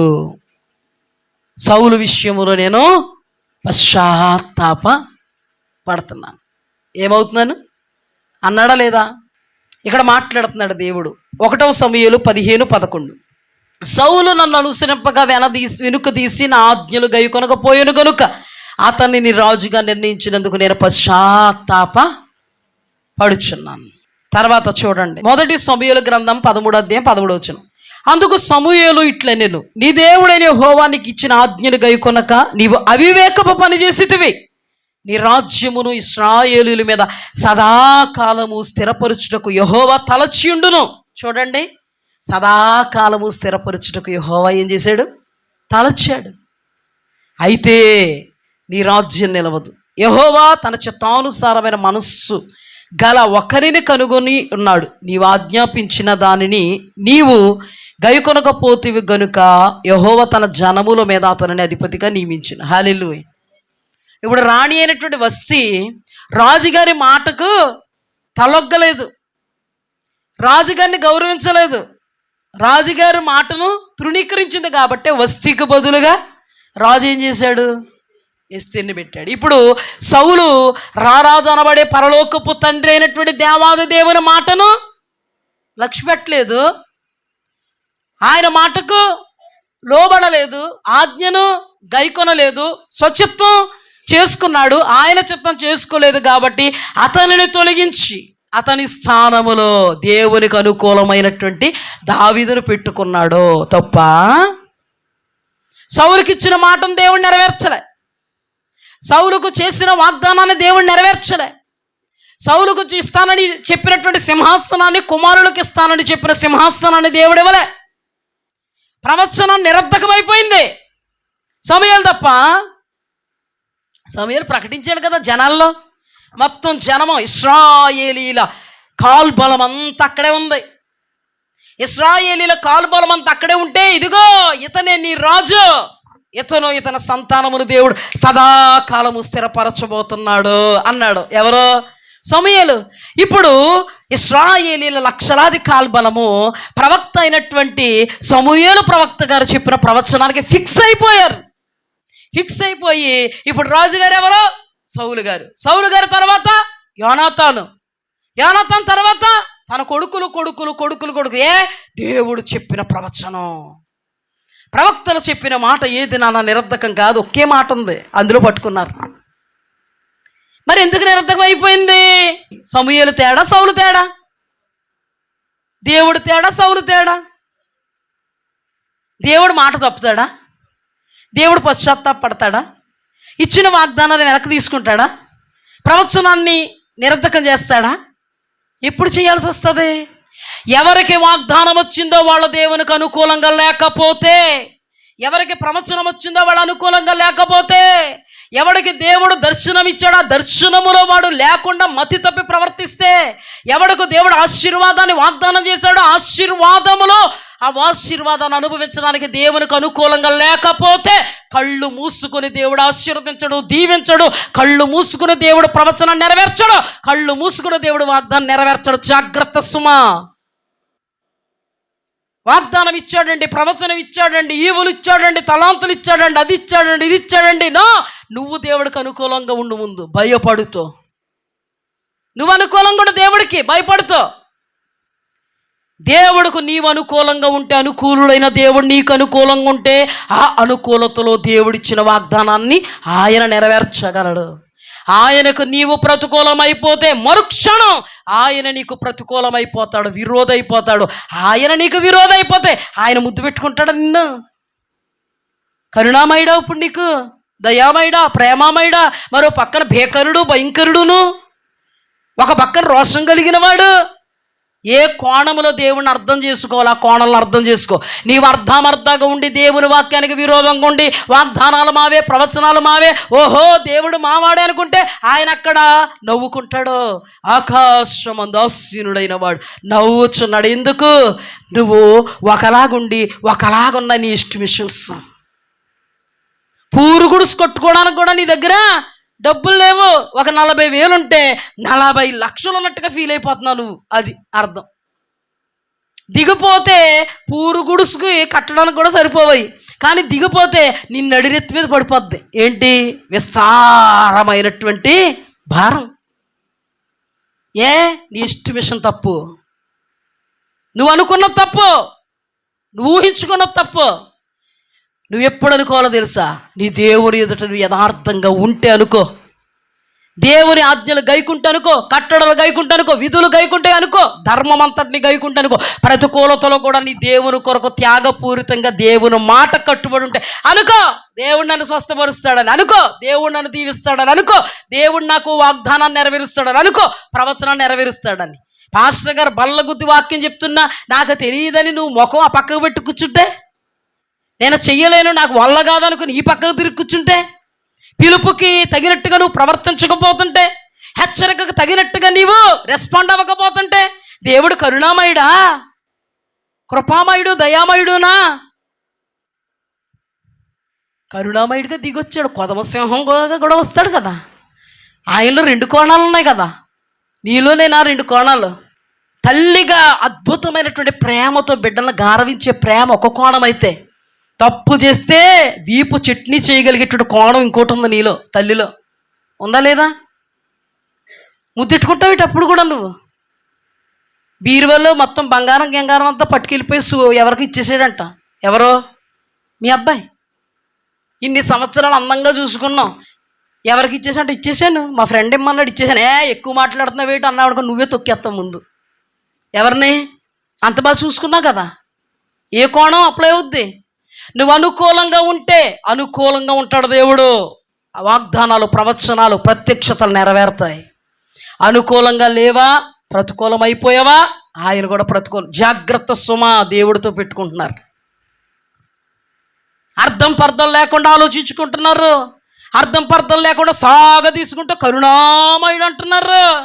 రోషం కలిగిన వాడు, భేకరుడు, భయంకరుడు గుర్తు రావట్లే? సౌలు కరుణామయుడే కదా, మరే సింహాసనం ఇచ్చేయచ్చుగా, బిడ్డల్ని సింహాసనం మీద ఎక్కించేయచ్చుగా, కిరీటం తీయకుండా, కిరీటం వేరొకడికి ఇచ్చేయకుండా. ఆయన నైజములో ఒక కోణం ఏంటో తెలుసా? నువ్వు విరోధమైతే ఆయన నీకు విరోధి అయిపోతాడు. నిన్ను నమ్మి వాగ్దానం ఇచ్చాడు, నిన్ను నమ్మి ప్రవచనం ఇచ్చాడు, నిన్ను నమ్మి ప్రత్యక్షతలు ఇచ్చాడు. రాబో రోజుల్లో నువ్వు అలా ఉంటావు అనుకున్నాడు. అలా లేకుండా ఆయన నమ్మకాన్ని వంబో చేస్తే ఆయన నిన్ను పట్టుకుని వేలాడ్డా అనుకూలులకి ఇచ్చుకుంటాడు తీసుకెళ్ళి. ఇస్కరియోతు యోధాని దేవుడు అపోస్తులుగా ఉండడానికి మాత్రమే చేసుకున్నాడు. దేవుడు వాక్యంలో రాయబడి ఉంది, దేవాది దేవుడు అప్పగింపబడాలి. ఎవ్వరు ఎలాగైనా దేవాది దేవుడు శిలువ మరణానికి అప్పగింపబడతాడు. కానీ ఎవడు అప్పగిస్తున్నాడో ఆ మనుష్యునికి శ్రమ. ఆ స్థానాన్ని దేవుడు పోడ్చలేదా? పౌలయ్య గారిని మధ్యరకంగా విడిచిపెట్టి వెళ్ళిపోయాడు ఒక పరిచారకుడు. ఆ పరిచారకుడు విడిచిపెట్టి వెళ్ళిపోతే ఆ పరిచారకుడు స్థానంలో శీలను ఏర్పాటు చేశాడు దేవుడు. హల్లెలూయా. వస్తీ పోతే వస్తీ స్థానంలో ఇస్తేర్ని ఏర్పాటు చేశాడు దేవుడు. సౌలు పోతే సౌలు స్థానంలో దావీదుని ఏర్పాటు చేయలేదా? నువ్వు వాటిని కాలదనుకుంటే వేరొక్కడిని ఏర్పాటు చేసుకుని ఇవ్వలేడా? నిన్ను దేవుడు ప్రేమించి, నిన్ను దేవుడు కనికరించి, నీ మీద ఆశ పెట్టుకుని నీకు సంఘములో ఒక ఉన్నత స్థానం ఇచ్చాడేమో, సంఘములో ఒక మెయిన్ రోల్ పోషించేటువంటి అనుభవం ఇచ్చాడేమో, సంఘములో ఒక స్తంభంగా నిన్ను నిలబెట్టాడేమో. కానీ ఆ దినాన నువ్వు ఎలా ఉన్నావు, ఈ దినాన ఎలాగున్నావు? నువ్వు పోతే వేరే ఎవరు లేరు అనుకుంటున్నావా? దేవునికి అదే స్థానములో గనుణ్ణి కోరుకుంటాడు దేవుడు. నువ్వేమైపోతావు? నాశనమైపోతావు, నశించిపోతావు. సౌలా ఏమైపోయావు? నాశనమైపోయాను.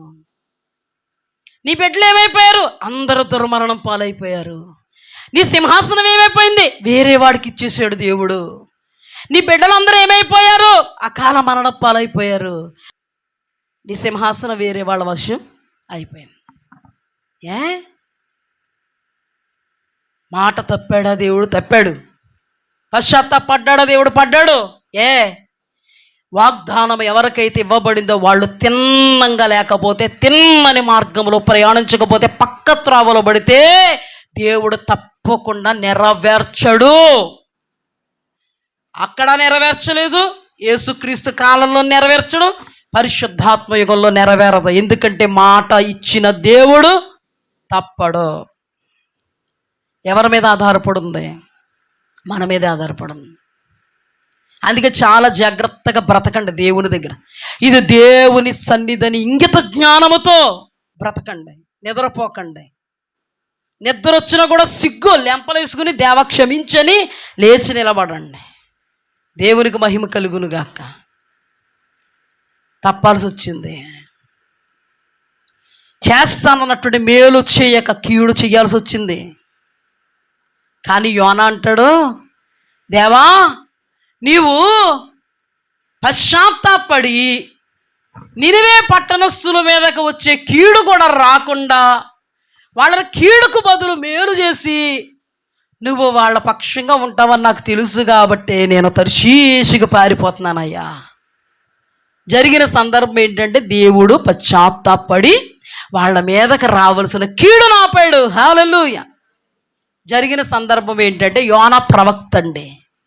దేవుని వలన, దేవుని చేత ఏర్పాటు చేయబడినటువంటి ప్రవక్త అయినటువంటి యోనాకి నినివే పట్టణ ప్రజలంటే కక్ష ఉంది, కలహం ఉంది, ఇష్టం లేదు. వాళ్ళు నాశనమైపోవడం చూడాలనుకున్నాడు, వాళ్ళు బాగుపడడం చూడాలనుకోలేదు. ఆ యోనా దేవుడు అన్నాడు, యోనాకి అంతా తెలుసు, మనకి పాఠాలు నేర్పడానికి, మనల్ని ధన్యత కలిగినటువంటి మార్గంలో నిలబెట్టడానికి ఆ రోజున జరిగినటువంటి సంఘటనను పరిశుద్ధ గ్రంథంలో లిఖితపూర్వకంగా వ్రాయించాడు. హల్లెలూయా. మన మేలుకో కొలుపు మనకు కలగడానికి. ఆ రోజున అంత గొప్ప ప్రవక్తే పాపం. దేవుడు అంటే చాలా ప్రేమ. దేవుడే పొద్దున్న లెగిస్తే సాయంత్రం వరకు దేవుడు పాదాలే శరణ్యం, దేవుడే శరణ్యం, దేవుడే దిక్కు. నువ్వెవరవై అంటే నేను జీవము కలిగినటువంటి దేవుని సేవకును, ప్రవక్తను, ఆలయాన్ని, ఇంకా చాలా డైలాగ్స్ ఉంటాయి. ఒకే విషయంలో దేవునికి నేను అనుకూలంగా ఉండలేను. నినివే పట్టణ ప్రజలు నాశనం చూడాలని నేను అనుకుంటున్నాను. దేవుడేమో వాళ్ళకి నాశనాన్ని ప్రకటిస్తున్నాడు. ఈ ప్రకటన నన్ను ఏమన్నాడు? ప్రకటించమన్నాడు, సువార్త ప్రకటించమన్నాడు. వాళ్ళకు గాను నేను నాశనం వచ్చిందని ప్రకటించాను, వాళ్ళ కానీ దేవుడి వైపు తిరిగేశారు, ఆ నాశనానికి కారణమైన దుర్మార్గతను వాళ్ళు విడిచిపెట్టారో, పాపాన్ని విడిచిపెట్టి క్షమించు అని అడిగారో, మా దేవుడు క్షమించేస్తాడు తప్పకుండా. మా దేవుడికి ఒక కోణం ఏముంది? క్షమించే అలవాటు ఉంది. ఎంతటి పాపినైనా కూడా ఆయన క్షమించేస్తాడు పశ్చాత్తాపడితే. ఎంతటి దోషునైనా, ఇదిగో నీ పాపానికి వచ్చే శిక్ష, ఇదిగో నిన్ను చంపేయబోతున్నాను, నిన్ను లేకుండా చేయబోతున్నాను అన్నా, వాడు కానీ దేవుడు పాదాలు పెట్టుకుంటే దేవుడు కరిగిపోతాడు, ఖచ్చితంగా కరిగిపోతాడు. అహాబు పనికిమాలినోడు, దుష్టుడు సంబంధి, దేవుడు బిడ్డగా బ్రతకలేదు, ఒక నిబంధనలో లేడు, ఒక తీరు లేదు, ఒక క్రమం లేదు, దేవుడు ఎప్పుడు కూడా దేవుడిని ప్రేమించే అనుభవం లేదు. అయినా కానీ దేవుడు కీడు ప్రకటిస్తే దేవుడు పాదాలు పట్టేసుకుని, దేవా నేను చేసింది తప్పయ్యా, క్షమించయ్యా, నా దోషమును క్షమించయ్యా అని గోనె పట్ట కట్టుకుని బూడిద పోసుకుని వ్యాకులు పడిపోతుంటే ఏలియాని ఎగ్జైట్ అయిపోయి దేవుడు పిలిచేసి, ఏలియా ఏలియా కీడును ప్రకటించమని చెప్పినప్పుడు ఆ కీడు ప్రకటించగానే ఎలాగ భయపడిపోతున్నాడో చూసావా అహాబు రాజు? నేనంటే ఎలా వణుకుపోతున్నాడో చూసావా? అందుకని ఆ కీడు ఆ టైంలో కాకుండా వేరే టైంలో ప్రకటిస్తాను, మార్చుకుంటున్నాను మాట. ఒకవైపు మన దేవుడు కరుణా సంపన్నుడు, హల్లెలూయా, అత్యధికమైన కృపయు కనికరము జాలి బహుశాంతము కలిగిన వాడు, ఎప్పుడు ఆయనకు అనుకూలంగా ఉన్నప్పుడు, హల్లెలూయా, ఆయన పాదాల మీద బడి ఏడుస్తున్నప్పుడు, మూర్ఖించి ప్రవర్తిస్తున్నప్పుడు కాదు, మూర్ఖత్వంతో పనికి మాలిన ప్రవర్తిస్తున్నప్పుడు కాదు, ఆ దేవుడు కీడు పంపించినప్పుడు భయపడుతూ వణుకుతూ ఆయన పాదాలు పట్టుకుంటే దేవుడు జ్ఞాపకం చేసుకుంటాడు అనడానికి సంకేతము, మాట మార్చుకుంటాడు అనడానికి సంకేతం. హల్లెలూయా. దావీదు కూడా పాపం చేసినప్పుడు అక్కడ రాయబడి ఉంది, మరణమైపోవాలి దావీదు. కానీ దావీదు, పాపినైన నన్ను క్షమించు, నీకే విరోధంగా నేను పాపం చేశాను, అవివేకపు పని చేశాను, నా తల్లి గర్భము నుండి నేను పాపిగా ఉద్భవింపబడ్డాను, నా తల్లి నన్ను పాపములో గర్భం ధరించింది, పాపములోని భూమి మీద నేను ఉద్భవింపబడ్డాను, నా రక్షణ ఆనందం నాకు మరల దయచేయి, నేను కోల్పోయిన అభిషేకం నాకు దయచేయి అయ్యా, నా రక్తాపరాధం నన్ను విడిపించు, అప్పుడు నా నోరు నీకు స్తుతిని తెలియపరుస్తుంది అయ్యా అని పాదాలు పట్టుకుంటే దేవుడు ఏం చేశాడు? పాపమును పరిహరించి తిని, అంటే ఆ పాపానికి మరణం జీతం, ఆ మరణమును కొట్టివేశాడు. అక్కడ రాయబడి ఉంది 1 సమూయేలు గ్రంథం 12వ అధ్యాయంలో.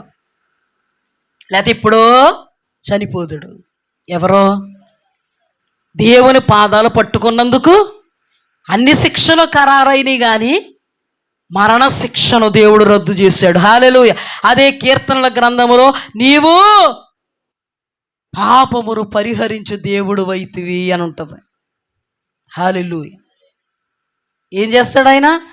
ఆ పాపానికి జీతముగా తనకు మరణం రావాలి, సంభవించాలి, కానీ మరణాన్ని దేవుడు కొట్టివేశాడు.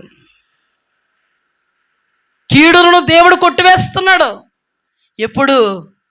ఆయనే శరణ్యమైన, ఆయనే దిక్కని, ఆయన కొట్టిన, ఆయన కీడు ప్రకటించిన, మరణాన్ని ప్రకటించిన ఆయన పాదాలే పట్టుకుంటే ఆయన పశ్చాత్తాపడి చేస్తాను, ఆయన కీడును మాని మేలు చేసే దేవుడు మన దేవుడు. ఒక కోణములో ఇప్పుడు నినివే పట్టణ ప్రజలకే 3 రోజులు చెప్పాలి సువార్త. సువార్త అంటే ఏం చెప్పాలో తెలుసా? ఆయనే దేవుడు, ఆయనే మార్గం సత్యం జీవం, ఆయన ద్వారా తప్ప ఎవడు ఈ రోజుల్లో పరలోక రాజ్యం ప్రవేశించాడు. ఇదిగో ఆయన కీడు పంపిస్తానన్నాడు. ఆయన మీకు కీడు రద్దు చేయాలంటే నిజ దేవుడైనటువంటి ఆయన పాదాలు పట్టుకుని మీరు కీడుకు సంకేతముగా ఉన్న ప్రతి విధమైనటువంటి దుష్కార్యమును విడిచిపెడితే, దుర్మార్గతను విడిచిపెడితే, ఎంతవరకు ఏ పాపమైతే దేవుడికి మొర్రపెట్టిందో ఆ పాపాన్ని విడిచిపెడితే దేవుడు మీ వైపుకు తిరుగుతాడు, కీడును తొలగిస్తాడు అని 3 రోజులు ప్రకటించాలి. 3 రోజులు ప్రకటించాలి. మన ఎర్రడూరు క్యాంప్ గ్రామం ఉందనుకోండి, పై క్యాంప్ ప్రకటించాలి ఒకరోజు, మధ్య క్యాంప్ ప్రకటించాలి ఒకరోజు, కింది క్యాంప్ ప్రకటించాలి ఒకరోజు. ఈయన ఏం చేశాడు తెలుసా? పొద్దున్నది, మధ్యాహ్నం ఇది, సాయంత్రం అది, రాత్రి ఇష్టం లేక కష్టంగా ఉంది ప్రభువా. అతనికి ఇవ్వాల్సిన పనిష్మెంట్ ఇచ్చి మనకు దృష్టాంతంగా నిలబెట్టాడు, అది వేరే అంశం, దాని జోలికి వెళ్ళొద్దు ఇప్పుడు మనం. ఇప్పుడు ఏం చేయాలి మనం? వీళ్ళంట దుర్మార్గతను విడిచిపెట్టి ఏ విషయంలో దేవునికి కోపం వచ్చి కీడు ప్రకటించాడో ఆ విషయాలన్నీ దేవుడి దగ్గర ఒప్పుకొని విడిచిపెట్టి రూపాంతరపరచబడ్డారు. హల్లెలూయా. మేము మార్చబడ్డాం ప్రభువా. మా దుర్మార్గత మేము విడిచిపెట్టేశాం, మా దుష్టత్వం మేము విడిచిపెట్టేశాం, మా బలాత్కారం మేము విడిచిపెట్టేశాం. తండ్రి, ఏదైతే మీకు విరోధం అనిపించిందో, ఏదైతే మీ కీడు మమ్మను మొత్తేయడానికి కారణమైందో దాన్ని బట్టే కదయ్యా కీడు పంపించో భూమి ఆకాశానికి. ప్రభువా, మా దేవుడా, మా తండ్రి, మా దిక్కై ఉన్నవాడా, నీ పాదాలే మాకు శరణ్యమయ్యా. భూమి ఆకాశాలను కలుగు చేసిన సృష్టికర్త, ఏ కీడైతే మా మీదకి పంపించావా దేవుడా, నీ పాదాలు పట్టుకుని బ్రతిమలాడుతున్న ఉపవాసముతో కడుపు కట్టుకున్నాం, గోనె పట్ల కట్టుకున్నామయ్యా. మేమే కాదయ్యా, మా రాజులమైన మేము, అధికారులమైన మేము, మా ప్రజలు, మా పసిబిడ్డలు, మా యొక్క పశు సంపద అంతా ఇలా ఎత్తి నీకు మొర్ర పెడుతున్నాం. మహాప్రభో, మమ్మను కరుణించి కాపాడి ఈ కీడును తొలగించు. హల్లెలూయా. దేవుని వాక్యంలో రాయబడింది, ఆయన పశ్చాత్తాపడి. ఎందుకు పశ్చాత్తాపడ్డాడు? వీళ్ళని చంపేద్దాం అనుకున్నాడు, కానీ ఆయన్ను పశ్చాత్తాపడేంతగా వీళ్ళు ఆయన పక్షముగా ఆయన ప్రేరేపించారు. హల్లెలూయా. మన దేవుడు ఎంత గొప్పోడో తెలుసా? తల్లిలో ఎటువంటి కోణాలు ఉన్నాయో ఆయనలో అటువంటి కోణాలు ఉంటాయి తన బిడ్డల విషయంలో. తల్లిగా నీ బిడ్డల విషయంలో నీకు ఏ కోణం ఉంది? వాత్సల్యత చూపగలిగే కోణం ఉందో, తప్పు చేస్తే గద్దించి శిక్షించగలిగే కోణం ఉందో తల్లిలో. ఆయన ఎవరో తెలుసా? తల్లి లాంటి వాడు, గౌరవించేవాడు. హల్లెలూయా. తండ్రి లాంటి వాడు. నువ్వు చేసిన తప్పుకి నీ శిక్ష అని దేవుడు ఎప్పుడైతే మా వాక్కును విడుదల చేశాడో, దావీదు మరుక్షణం ఆ తండ్రి పాదాలు పట్టుకొని ఏడ్చాడు, క్షమించమని వేడుకున్నాడు, కనికరించాడు, శిక్షించిన రక్షించాడు, మరలా కోల్పోయిన దాన్ని ఇచ్చాడు, ఘనంగా నిలబెట్టుకున్నాడు.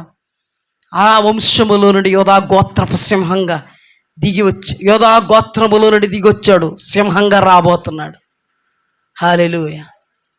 పశ్చాత్తాపములో గొప్ప ఔన్నత్యం కలిగినటువంటి అనుభవం అండది. తప్పు చేస్తే తప్పు కాదు, తప్పును ఒప్పుకోకపోవడం తప్పు. తప్పు చేయడం కాదు, తప్పును ఒప్పుకుంటే అది నువ్వు చేసినటువంటి అద్భుతమైనటువంటి అనుభవం దేవుని ఎదుట, నిలబడినటువంటి అనుభవం దేవుని ఎదుట. ఎంతటి వారలనైనా కూడా ఆయన క్షమించగల దేవుడు. ఆ రోజున సౌలుకి అవకాశం ఇవ్వలేదా? సౌలా చెప్పలేదా? కానీ ఎప్పుడైనా సౌలు క్షమించమని అడిగాడా? దావీదు వలె పశ్చాత్తాపడ్డాడా? దావీదు ఎక్కువ చేశాడండి సౌలు కంటే పాపాలు, అయినా దావీదు ఎక్కువగా పశ్చాత్తాపడ్డాడండి, సౌలు పశ్చాత్తాపడలే. అహాబు రాజే పశ్చాత్తాపడితే దేవుడు మనస్సు మార్చుకుని మాటను మార్చాడు. ఇక్కడ కూడా నినివే పట్టణ ప్రజల విషయంలో నేను పశ్చాత్తాపడ్డాను, కీడు నినివే పట్టణ ప్రజల మీదకి రాదు. హల్లెలూయా. దేవునికి మహిమ కలుగును. ఎంత గొప్ప దేవుడో తెలుసా? నినివే పట్టణ ప్రజలు ఎన్నో వేల మంది ప్రజలండి. వాళ్ళకి యాకోబు వంశస్థులు కాదు, వాళ్ళు యాకోబుకు అనుగ్రహించినట్టుగా దేవుడు ఎవ్వరికి వాక్యాన్ని ఇవ్వలేదు. నినివే పట్టణ ప్రజలకు ఒక కట్టడి ఉందా, ఒక నిబంధన ఉందా, ఒక పరిధి ఉందా, ఒక పద్ధతి ఉందా? అయినా వాళ్ళు తప్పు చేస్తే దేవుని వైపుకి తిరిగారండి ప్రకటించగానే. కానీ నిబంధన ఉంది, కట్టడి ఉంది, ఒక విధి ఉంది. సౌలుకి తప్పాడు, నువ్వు తప్పావు అని చెప్పినప్పుడు తిరిగాడా? తిరగలేదు. అందుకే ఏమయ్యాడు? దేవుడు విడిచిపెట్టాడు. దేవుడు మాట తప్పాడు, దేవుడు అతని వలన పశ్చాత్తాపడవలసి వచ్చింది. కానీ ఇక్కడ అయ్యయ్యో కీడు చేసేద్దునే పశ్చాత్తాపడి కీడు చేయకుండా మాని మేలు చేశాడండి. హల్లెలూయా. ఇప్పుడు చెప్పండి, సందర్భాలు వేరే కదా. మన జీవితంలో మనం ఏం నేర్చుకోవాలి? పొరపాటు చేయడం తప్పు కాదు, పాపం చేయడం తప్పు కాదు, తెలిసి తెలిసి చేయడం తప్పు. తెలిసి చేసినా దేవుడికి అవకాశాలు ఇచ్చినా దేవుడి వైపుకు మళ్ళింపబడకుండా మూర్ఖతను అగుపరచడం తప్పు. గుండెలు బాదుకున్నంతగా ఉపవాసముతో దేవుడు పాదాలు పట్టుకుని వేడుకొని క్షమించమని ఒప్పుకొని విడిచిపెట్టకుండా కప్పుకోవడం తప్పు. మన దేవుని నైజం అలాంటిది. ఇప్పుడు చెప్పండి, యోనా తప్ప, సమూయేలు తప్ప, దేవుడు తప్ప? ఎవ్వరు తప్పు కాదండి. సందర్భాలను బట్టి మాట్లాడారు, సందర్భాలను బట్టి దేవుడు కార్యం చేశాడు, సందర్భాలను బట్టి దేవుడు మాట మార్చాడు, సందర్భాన్ని బట్టి దేవుడు పశ్చాత్తాపడ్డాడు. ఎవరో తప్పు కాదు. హల్లెలూయా. చూడండి, బిలాము అంటున్నాడు అనడానికి నరుడు కాదు. ఏ సందర్భంలో చెప్తున్నాడు ఆ మాట? ఏ సందర్భంలో చెప్తున్నాడంటే,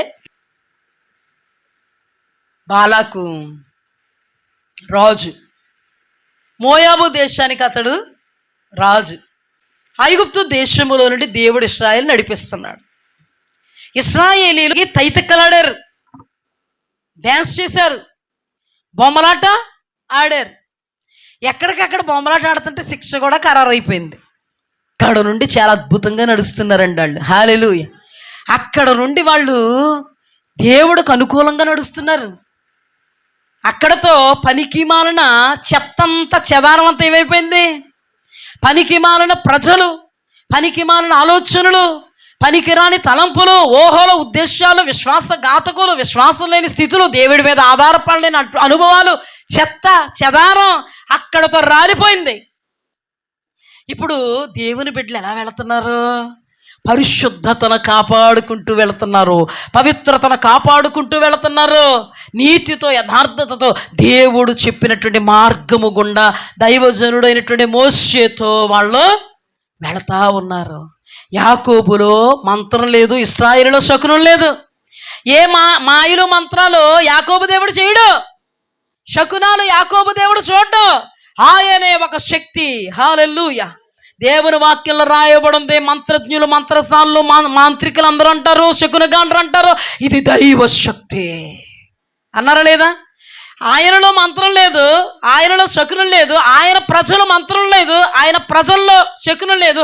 ఆయన ప్రజలంటే యాకోబు సంతానం, ఆయన ప్రజలంటే ఇశ్రాయేలీలు. అందుకే దేవుని వాక్యములో యాకోబులో మంత్రం లేదు, ఇశ్రాయేలులో శకునం లేదు. మరి ఎవరున్నారు యాకోబులో? దేవుడున్నాడు, సర్వశక్తుడున్నాడు, బలవంతుడున్నాడు, భీకరుడున్నాడు, సర్వోన్నతుడున్నాడు, జీవం కలిగిన వాడున్నాడు, నిజ దేవుడున్నాడు. హల్లెలూయా. అందుకే మంత్రాలు, తంత్రాలు, యంత్రాలు ఇవన్నీ కూడా కట్ దేవుని ముందు, దేవుని ఎదుట. హల్లెలూయా. అందుకేనండి చేయలేకపోయారండి మాంత్రికులు, చేయలేకపోయారండి నిర్గమకాండంలో. ఎవరో శకునగాండ్రు ఎందుకు చేయట్లేదు అని అంటే, ఇది దైవశక్తి, దైవశక్తి. వాళ్ళ కర్రల్ని అహరోను కర్ర మింగేసింది, వాళ్ళ పాముల్ని అహరోను పాము మింగేసింది. అంటే మీరు తంత్ర యంత్రాలేమో, మా దేవుడు ఒరిజినల్. హల్లెలూయా. మా దేవుడు ఎవరు? ఒరిజినల్. డూప్లికేట్ మీరు డూప్లికేట్ ఒక రోజు బయటపడిపోద్ది.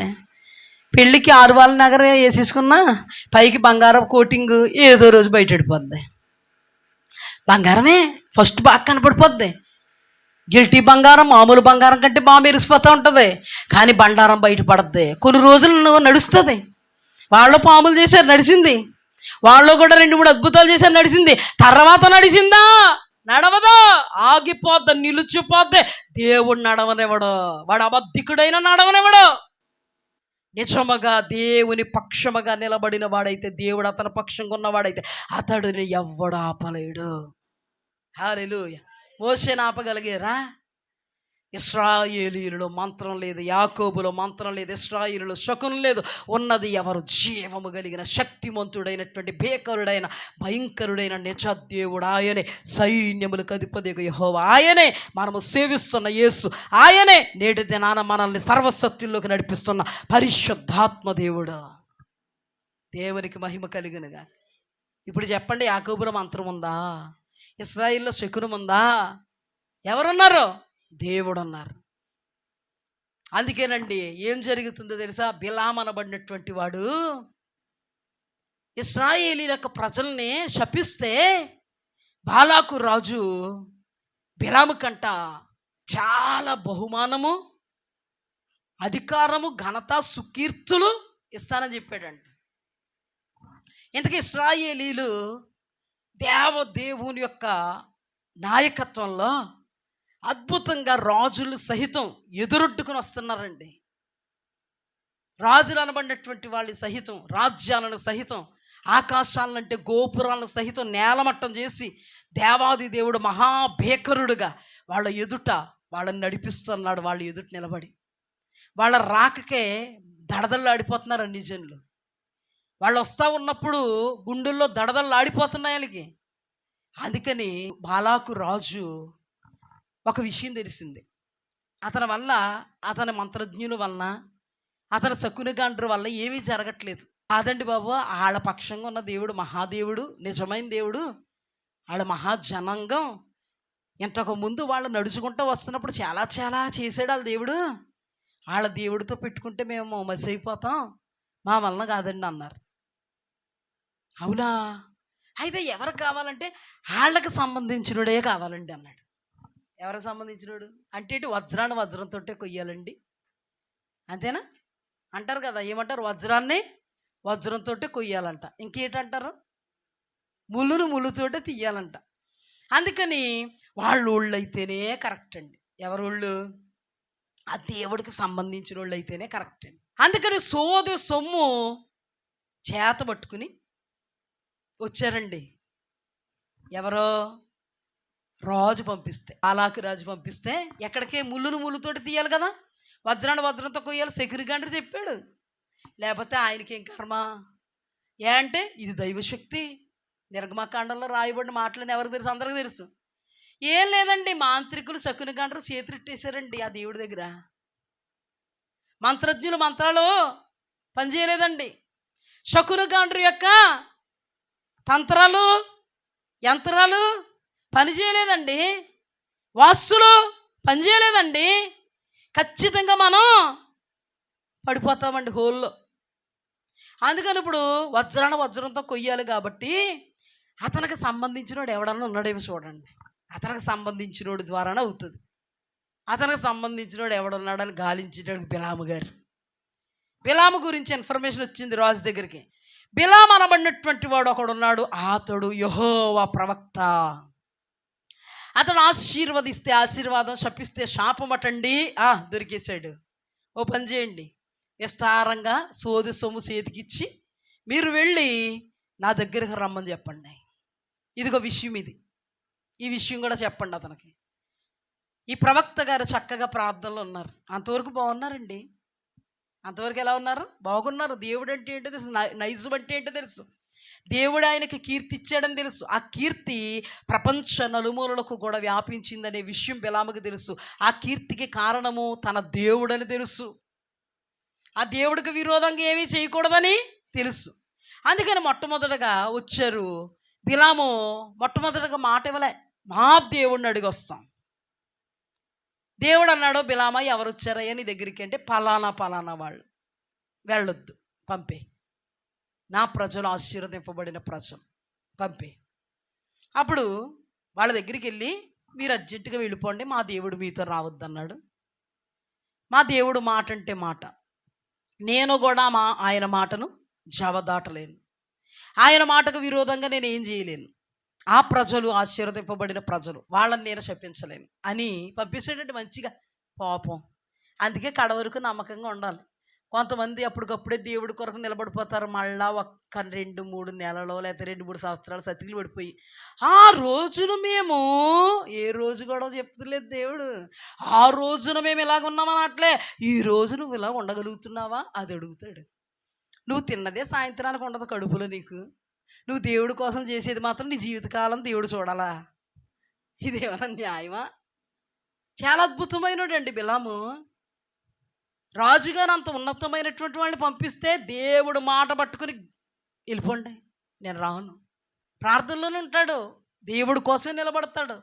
ఆ తర్వాత మళ్ళీ రాజుగారంట ఇంకా గనులను పంపించారు, ఇంకా డబ్బిచ్చి పంపించారు. పంపించేటప్పటికి ఈయన మళ్ళీ అడిగి వస్తాను ఉండండి మా దేవుణ్ణి. ఈయన పరిస్థితి మనందరం ధ్యానం చేసుకున్నాం, ఇది పెద్ద లోతుకి వెళ్ళక్కర్లేదు. దేవుడికి అర్థమైపోయి నువ్వు వెళ్ళాలనుకుంటే వెళ్ళు, అయితే నా ప్రజలు వాళ్ళు ఆశీర్వదింపబడిన వాళ్ళు, నేను ఏ మాట అయితే నీ నోట్లో పెట్టానో ఆ మాటే పలుకు అని పంపాడు. పంపితే మంచి వీరావేశంతో వెళ్ళిపోతున్నాడు అనమాట. అక్కడ ఖడ్గము చేతబట్టినటువంటి దేవదూత చంపేయడానికి వచ్చింది, కానీ గాడిద అతన్ని తప్పించింది. ఇదేంటనేది దాని లోతు కూడా మనం ధ్యానం చేసుకున్నాం. హల్లెలూయా. ఆ తర్వాత ఇతడు వెళ్ళిపోతున్నాడు. వెళ్ళిపోయి ఇప్పుడు బాలాకు పక్షంగా ఇశ్రాయేలీల్ని శపిద్దామని నోరు తెరుస్తుంటే ఆశీర్వాదాలు తప్ప అతని నోట్లోంచి శాపాలు రావట్లేదు. అప్పుడు అంటున్నమాట, దేవుడు మాట తప్పడానికి నరుడు కాదు, ఆయన పశ్చాత్తాపపడడానికి నరమాత్రుడు కాదు, మానవ మాత్రుడు కాదు. ఆయన చెప్పింది చెయ్యకుండా వాళ్ళ ప్రజలు ఆశీర్వదింపబడిన వాళ్ళు, ఆయన ఆశీర్వదించమంటే నేను శపించగలనా? అప్పుడు అన్నాడన్నమాట. ఎందుకు బిలాము నువ్వు శపించలేవు, ఎందుకు నువ్వు శపించలేవు అంటే ఇశ్రాయేలీలో ఏ వంకరతనం లేదు. అప్పుడు ఇక్కడ వరకు ఏ వంకరతనం లేదు, అది చెప్తా. అజ్ఞాన దశలో ధ్యానించొద్దు, అజ్ఞాన దశలో ఎవరో కూడా ఈ వాక్యాన్ని అధ్యయనం చేయొద్దు. ఇక్కడ అర్థం కావడం కోసం కింద కూడా మాట్లాడాడు, యాకోబు వంశం ఇశ్రాయేలీల వంశం అన్నాడు. అంతవరకు కూడా దేవుని యొక్క ఆజ్ఞలు, కట్టడలు, న్యాయ విధులు, నిబంధనలు ఉన్నా రాలిపోవడానికి కారణం ఏంటంటే వాళ్ళు వక్రమైనటువంటి మార్గాల్లో ఉన్నారు. వాళ్ళలో వంకరతనం ఉంది కాబట్టి దేవాది దేవుడు మరణానికి అప్పగించాడు వాళ్ళని. వాళ్ళు దేవుని భయం కలిగి ప్రయాణం చేస్తున్నారు. హల్లెలూయా, మహిమ కలుగునుగా. ఈ సందర్భంలోకి వచ్చేటప్పటికే వాళ్ళలో ఏ వంకరతనం లేదు, వాళ్ళు పర్ఫెక్ట్గా ఉన్నారు. దేవదేవుడు మోషే నడిపిస్తుంటే మోషే ద్వారా ఇశ్రాయేలు నడుస్తున్నారు. పరిశుద్ధతను కాపాడుకుంటున్నారు, పవిత్రతను కాపాడుకుంటున్నారు, ఆత్మలో శుద్ధీకరింపబడుతున్నారు, దేవుడు చెప్పిన మార్గంలో నడుస్తున్నారు. కూర్చోమంటే కూర్చుంటున్నారు, నిలబడమంటే నిలబడుతున్నారు. దేవుడు కనుసైగలలో నడుస్తూ ఉన్నారు. వాళ్ళు అక్రమం చేస్తేనే కదా దేవుడు శిక్షిస్తాడు. వాళ్ళు అక్రమం చేయట్లేదు కాబట్టే ఇతడు శపిద్దామంటే దేవుడు అన్నాడు, వాళ్ళలో ఏ వంకరతనం లేదు కాబట్టి వంకరతనం నాకు కనబడితే నువ్వేటే నేనే చేస్తాను వాళ్ళని. అక్కడ వేయలేదా దేవుడు?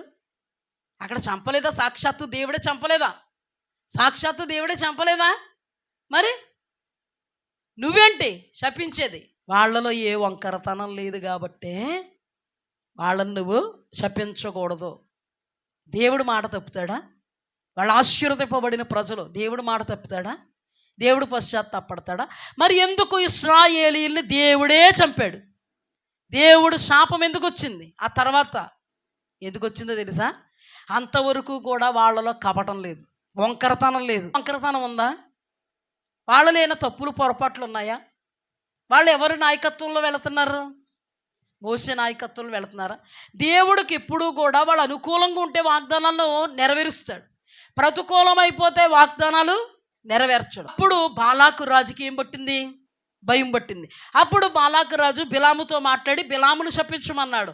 బిలాము శపిద్దామంటే దేవుడు అన్నాడు, వాళ్ళు ఆశీర్వదింపబడిన ప్రజలు, వాళ్ళని నువ్వు శపించడానికి వీలు లేదు అన్నాడు. అన్నాక ఇప్పుడు అతను శపిస్తుంటే ఏమొస్తున్నాయి? అంతవరకు ఆశీర్వాదానికి కారకులే కాదా? 2 అడుగులు ముందుకు వేస్తూ ఉన్నప్పుడు ఇతను ఏం చేశాడంటే, మా దేవుడు చెప్పింది మారదు. వాళ్ళని ఆశీర్వదింపబడిన ప్రజలు అన్నారు కాబట్టి మా ప్రజలు ఆశీర్వదింపబడిన ప్రజలే, వాళ్ళని నేను శపించిన శాపం అప్లై అవ్వదు. అందుకని వాళ్ళకు దేవుడు వాగ్దానం ఇచ్చాడు కాబట్టి ఆ వాగ్దానాలు విరోధంగా వాళ్ళు ఉంటే దేవుడే వాళ్ళని శపిస్తాడు. అర్థమైందా? ఏ వాగ్దానం అయితే వాళ్ళు దేవుడి దగ్గర నుంచి పొందుకున్నారో, ఏ ప్రవచనం అయితే వాళ్ళు దేవుడి దగ్గర నుంచి పొందుకున్నాడో, ఏ వాక్ అయితే వాళ్ళు దేవుడి దగ్గర నుంచి పొందుకున్నారో, ఆ వాటికి విరోధంగా, దేవుడికి విరోధంగా వాళ్ళను మనం తిప్పగలిగితే దేవుడే వాళ్ళని ఆశీర్వదింపబడిన ప్రజలు అన్నారు, వాళ్ళని నాశనం ఆయన చేస్తాడు, మనం చేయక్కర్లే. ఈ ప్లాన్ ఎవరు ఇచ్చారంటే బిలాము డబ్బుకు ఆశపడి, ఘనత మెప్పుకు ఆశపడి ఇచ్చేటప్పుడు ప్లాన్ చెప్పాడు. ఏంటంటే విగ్రహారాధన ఆజ్ఞతిక్రమం పాపం. నిబంధన అంటే ఏంటంటే ఆజ్ఞను గైకోవాలి. ఇప్పుడు వాళ్ళు విగ్రహారాధన చేస్తే ఈ నిబంధనను మీరి ప్రవర్తించిన వాళ్ళు అవుతారు. విగ్రహాలుగా బలిచ్చి తింటే పాపం. అందుకే దానియేలు తన దేహాన్ని అపవిత్రపరుచుకోకూడదని తాను కష్టపెట్టుకుని దేవుడి సన్నిధిలో వేడుకుని అద్భుతంగా మార్గంలో నిలబడగలిగాడు. అవునా? పాపం. కానీ వీళ్ళని పరిధి తప్పిస్తే, నిబంధనలో నుండి వీళ్ళని తప్పిస్తే, వాక్యములో నుండి వీళ్ళని తప్పిస్తే, ఆజ్ఞలలో నుండి పరిధిలో నుండి వీళ్ళని తప్పిస్తే, ఏ దేవుడు ఆశీర్వదిస్తానని వాగ్దానం చేశాడో ఆ ఆశీర్వాదం వాళ్ళ జీవితంలో జరగదు. వెంటనే వచ్చాడు, అందమైనటువంటి అమ్మాయిల్ని ఏం చేశాడు, పెట్టాడు. విగ్రహారాధన చేసి పలహారాలు చేతబట్టుకుని ఇలాగ వెళతా ఉన్నప్పుడు ఇశ్రాయేలీల కాల్బలం, విస్తారమైనటువంటి లక్షలాది కాల్బలం వెళుతూ ఉన్నప్పుడు ఈ అమ్మాయిలు అబ్బాయిల్ని ప్రేరేపించినప్పుడు అమ్మాయిల ప్రేరణలో పడిపోయి వాళ్ళతో పాపం చేసి వాళ్ళ విగ్రహ అర్పితమైనటువంటి వాటిని తిని దేవుని సన్నిధిలో నిలబడ్డారు. ఇశ్రాయేలీలతో కలిసే ఉన్నారు వాళ్ళు. దేవుడు అప్పుడు ఏం చేశాడో తెలుసా, వీళ్ళు ఆశీర్వదింపబడిన వాళ్ళు అని ఏ దేవుడైతే చెప్పాడో వాళ్ళ మీదకి ఒక భయంకరమైనటువంటి రోగాన్ని పంపితే ఆ రోగముతో మొత్తబడి చాలామంది ఏమైపోయారు, చచ్చిపోయారు. ఇప్పుడు చూడండి, యాకోబులో వంకరతనం లేనంతసేపు దేవుడు వాళ్ళకు తోడుగా ఉన్నాడు. వాళ్ళను శపిద్దామని వచ్చినటువంటి తన సేవకుణ్ణి కూడా నువ్వు శపించడానికి వీల్లేదు, నీ నోట నేను శాపం వచ్చును కాదు ఆశీర్వాదం వచ్చును పెడుతున్నాను వెళ్ళు అని అడ్డుకున్నాడండి. అడ్డుకున్నటువంటి ఆ దేవుడే వాళ్ళని చంపేశాడు, వాళ్ళ మీదకి శాపం పంపాడు. ఇప్పుడు చూడండి దేవుని నైజం.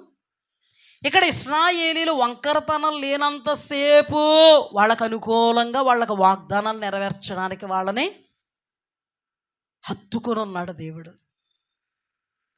ఎప్పుడైతే వంకరతనం ఇశ్రాయేలీలో కొంతమందికి చొరబడిందో ఆ వంకరతనం చొరబడినటువంటి వాళ్ళనందరినీ కూడా దేవుడు చంపేశాడు. ఇప్పుడు వాగ్దానం నెరవేర్చాడా అమ్మా?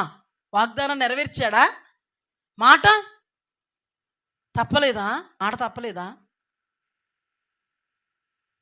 ఆయన పశ్చాత్తాపడట్లేదా? వీళ్ళని తీసుకెళ్తానన్నందుకు పశ్చాత్తాపడ్డాడు, వీళ్ళని నడిపిస్తానన్నందుకు పశ్చాత్తాపడవలసి వచ్చింది. మాట నడిపిస్తాను అన్న మాట వెనక్కి తీసుకోవాల్సి వచ్చింది.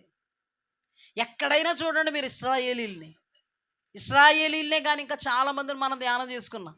ఏం చేశాడు దేవుడు? వాగ్దానం నెరవేర్చేశాడా? కరుణామయుడు, దయామయుడు, ప్రేమామయుడు, కృపామయుడు. కరుణ దిగిపోయిందా వాళ్ళ మీదకి? మరి ఏం అప్లై అయింది?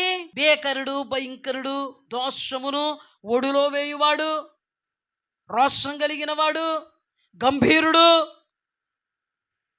ఇది నెరవేరిందా లేదా? ఏ కోణం నెరవేరింది?